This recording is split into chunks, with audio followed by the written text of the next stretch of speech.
रेनू गौर जी।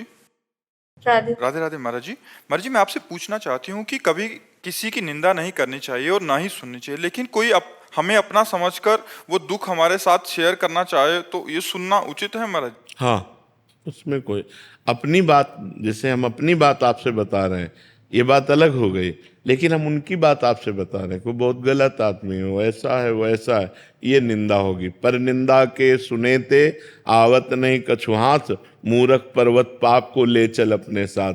परदोष दर्शन, परदोष कथन, परदोष चिंतन, ये अंतःकरण को बहुत जल्दी मलिन कर देता है। इसलिए हम अपनी बात आपसे बता रहे हैं, आप मित्रवत सुन रहे हैं, वो बात अलग है, लेकिन हम दूसरे की बात आपसे कह रहे हैं, वो निंदा हो गई, वो चुगली हो गई, वो नहीं सुनना चाहिए।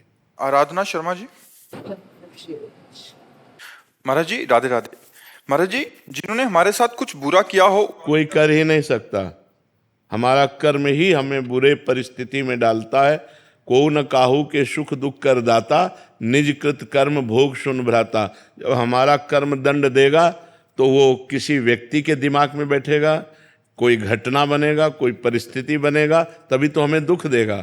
तो कोई व्यक्ति हमें दुख नहीं देता, हमारा कर्म उसकी बुद्धि में बैठकर हमको दंड दिलाता है। इसलिए हम किसी को बुरा ना कहें।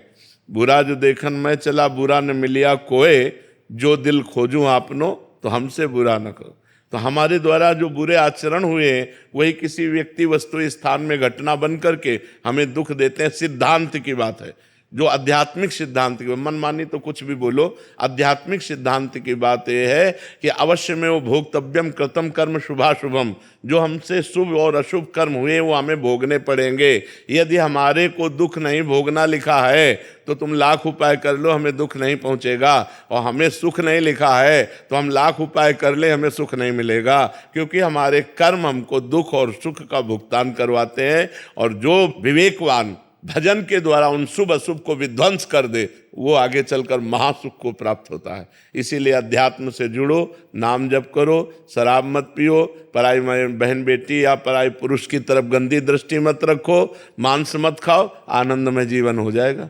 मनमानी आचरण करोगे तो फिर कौन किसको दुख देता है? अपने अपना कर्म ही अपने को दुख देता है।